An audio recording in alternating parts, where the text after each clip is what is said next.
হ্যাঁ ওখানে তো কোনোভাবে ইটের কাজ থাকবে না, ইটের কোনো কাজ নাই না, থাকবে না। দেখেন আপনি একবার দেখেন উপরে সিংহগুলা, এক একটা সিংহ মোটামুটি 4-5 লাখ করে টাকা লাগছে একটা করে। হ্যাঁ পবিত্র, হ্যাঁ দাদা বলেন। আচ্ছা এই যে মন্দির আজকে দর্শন করলা, বিশাল একটা মন্দির, তো কেমন লাগলো, অনুভূতি কি?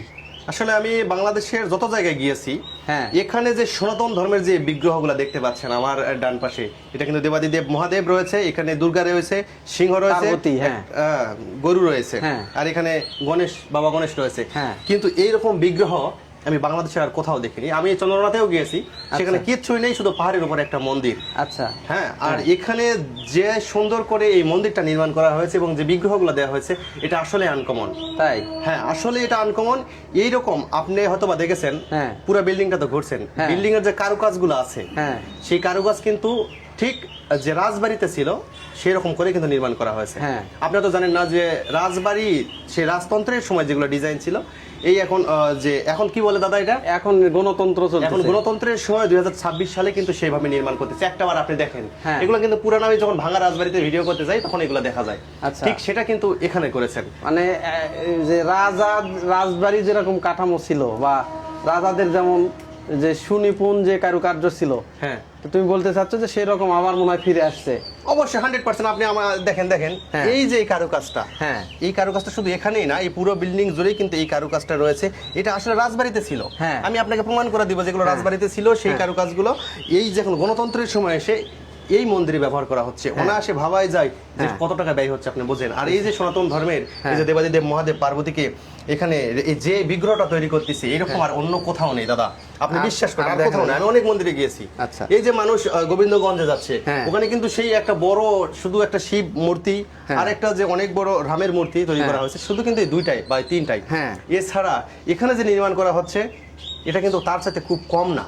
আমার মনে হয় এটা যখন সম্পূর্ণরূপে তৈরি হবে, আরো নাকি 3 বছর সময় লাগবে, তখন আমার জানা মতে এটা বাংলাদেশের সর্বোচ্চ মন্দিরে হিট করবে। আচ্ছা, আর একটা বিষয় যেটা বলি সেটা হচ্ছে যে চারপাশে যে দেয়ালটা রয়েছে, চারপাশেই কিন্তু বিভিন্ন দেবদেবীর মূর্তি। হ্যাঁ, শুধুমাত্র একটা দুটা মূর্তি না, হিন্দু ধর্মে জানা মতে যতগুলো মূর্তি দেবদেবী রয়েছে, ধর্মের যারা যাদের কাদেরকে দেবী বলা হয়, যারা সনাতন ধর্ম প্রচার করেছে, যারা সনাতন ধর্ম প্রচার করে বেড়াচ্ছে, অসুরদের সঙ্গে যুদ্ধ করেছে, দেখেন আপনারা দেখেন আপনি ওই যে প্রত্যেকটা দেয়ালে সেই দেবী, সেই দেবতা সবাইকে কিন্তু রাখা হয়েছে।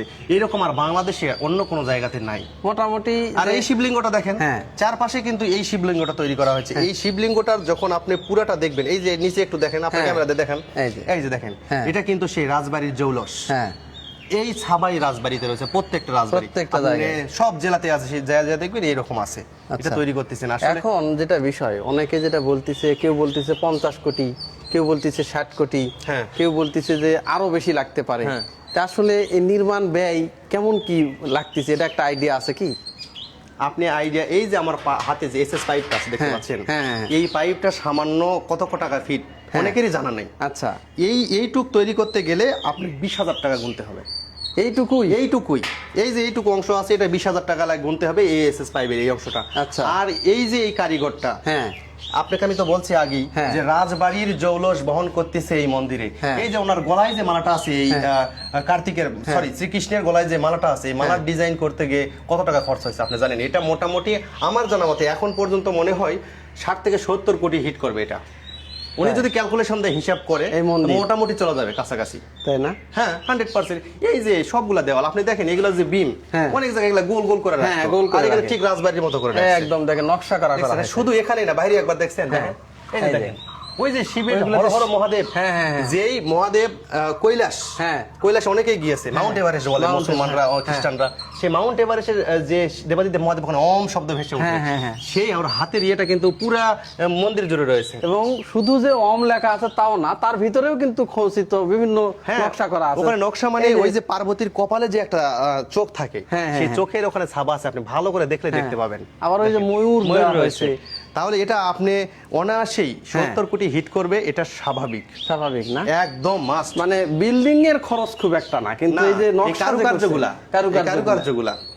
কারুকার্যগুলা আপনার কোটি কোটি টাকা হিট করবে, 70 কোটি একদম নিশ্চিত। আবার এখানে দেখতেছি প্রতিদিন দুপুরে কিন্তু ওই প্রসাদও বিতরণ করা দুপুরে হচ্ছে। প্রসাদ বিতরণ করে এবং একজন পুরোহিত রয়েছে। হ্যাঁ। এখন বিনা টাকায় কেউ কোনো পরিশ্রম করতে চায় না, এবং সিকিউরিটি গার্ড রয়েছে, বিদ্যুৎ বিল রয়েছে, অনেক কিছু রয়েছে। হ্যাঁ। নিচে কিন্তু ইলেকট্রিক মিস্ত্রি কাজ করতেছে এখন পর্যন্ত। হ্যাঁ। ওই ইলেকট্রিক মিস্ত্রি 5 বছর যাবত কাজ করতেছে, তাহলে আপনি বোঝেন হ্যাঁ। ওই একটা মিস্ত্রি 5 বছর কাজ করলে মনে হয় উনি 10-12 লক্ষ টাকা নিয়ে গেছেন। আমি তো কম করেই বলছি। হ্যাঁ, উনি একাই, তার শুধু ইলেকট্রিশিয়ান, শুধু ইলেকট্রিশিয়ান, রাজমিস্ত্রি আছে।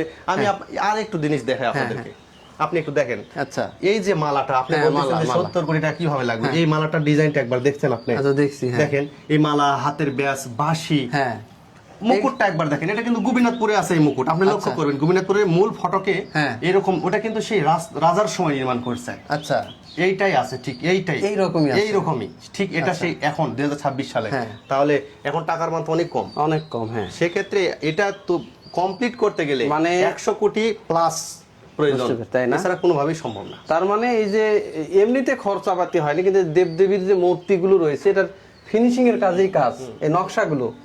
ওই যে আপনার মনে আছে যে আমরা অনেক জায়গায় গেছিলাম, অলৌকিক মসজিদ, এক গম্বুজের, গম্বুজের ভিতরে এইরকম ডিজাইন আপনি বলেন? হ্যাঁ, এইরকম আছে, এইরকম ডিজাইনই আছে, শুধু এখানে ওই মহাদেবের হাত দেওয়া আছে, ওখানে ওই যে ওখানে ওই মাঝখানে ওগুলা দেওয়া ছিল। হ্যাঁ হ্যাঁ হ্যাঁ, বুঝতে পারছি। এরকম প্রত্যেকটাতে কিন্তু গম্বুজও দেওয়া হয়েছে, গম্বুজ দেওয়া হয়েছে। আর শুনলাম যে এই অনেক কিছু নাকি এখানে শ্বেত পাথর দিয়ে তৈরি হচ্ছে। হ্যাঁ, আমি তো জানলাম যে এই যে আরসিসি গুলো, এগুলো সবগুলো পাথরেরই, শ্বেত পাথর, ইটের ব্যবহার করা হয়নি। আচ্ছা, মানে বিশেষ করে মনে হয় উপরে যে মন্দিরের যে চূড়া করা হয়েছে, এটা দুর্দান্ত মজবুত করছে। কিন্তু এই যে মন্দিরের যে চূড়া, এখানে আমার মনে হয় শ্বেত পাথর বেশি ব্যবহার হয়েছে। হ্যাঁ, ওখানে তো কোনোভাবে ইটের কাজ থাকবে না, ইটের কোনো কাজ নাই না, থাকবে না। দেখেন আপনি একবার দেখেন উপরে সিংহগুলা, একটা সিংহ মোটামুটি 4-5 লাখ টাকা লাগছে একটা করে। হ্যাঁ, একটা সিংহ দেখছেন? আমাদের কিন্তু দুইজনকে মিলেও একটা সিংহ হবে না, এখান থেকে ছোট দেখা যাচ্ছে, কাছে জানো এটা কত বড়, কত বড়। আর এই যে সিংহর পাশে যে এই যে বিষ্ণু নাকি এটার মূর্তি দেওয়া আছে, দেখেন। হ্যাঁ, বিষ্ণু মূর্তি। আপনি কি মনে করতেছেন এটা তৈরি করতে সাধারণ একটা ব্যাপার? না না না, এর যে নকশার যে কারুকাজ, এটা দেখেই তো মাথা ঘুরে যাচ্ছে আমার, যে আসলে এগুলা মানুষই করছে না আসলে। না, মানুষই করছে, কিন্তু অনেক সময় ধরে, অনেক পর্যন্ত 5 বছর কাজ চলতেছে, বোঝেন, চলমান না, কাজ তো বন্ধ নাই, প্রতিদিনই কাজ হচ্ছে, প্রত্যেকদিন কাজ। এই যে এখানেও আবার, যেখানে কিন্তু এই যে রাম সীতার কিন্তু মূর্তি, এটা না? রাম সীতা মূর্তি, হনুমান এদের মূর্তি রয়েছে। হ্যাঁ, এখানে দেখেন নিচে, দেখেন ধনুক দিয়েছে, নিচে একটা গদার নিচে ধনুক। হ্যাঁ, এই ডিজাইনটা তৈরি করতে আসলে সাধারণ লোকের দ্বারা কাজ হয়নি, এগুলা বুঝতে পারছি, অনেক ব্রেন খরচ হয়েছে। অনেকে বলতেছে যে ইন্ডিয়া থেকে নাকি কারিগর, না ইন্ডিয়া থেকে তো বাইরে থেকে, বাইরে এগুলো নাই, বাংলাদেশে এগুলো তো কারিগর নাই, এইভাবে নাকি এরা ইন্ডিয়া থেকেই বানাইছে। এই যে কি সুন্দর সুন্দর নকশা করা হয়েছে। আপনি নওগাঁ দুবলহাটি রাজবাড়ি আছে, দিনাজপুর রাজবাড়ি আছে, ওই রাজবাড়িতে গিয়ে এই ছাপার সাথে আপনি মিলিয়ে নেবেন, সেম টু সেম।